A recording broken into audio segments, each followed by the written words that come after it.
para afuera, por favor. Saliendo para afuera. Para afuera, aquí para afuera.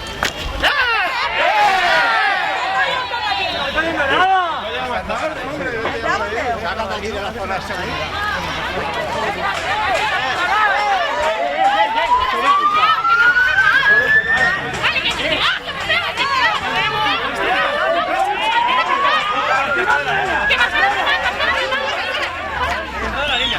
Vale.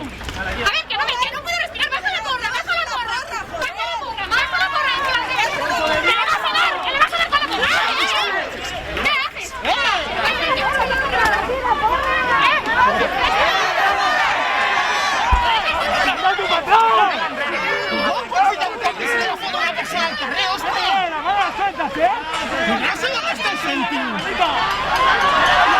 ¡Ya está desahucio!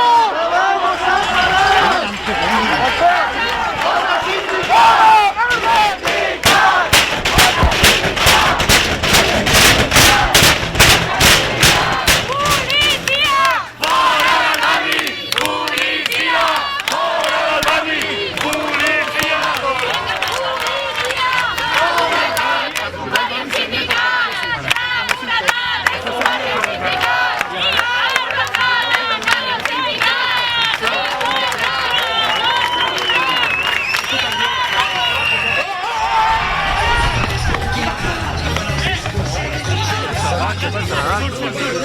¿Pero qué pasa?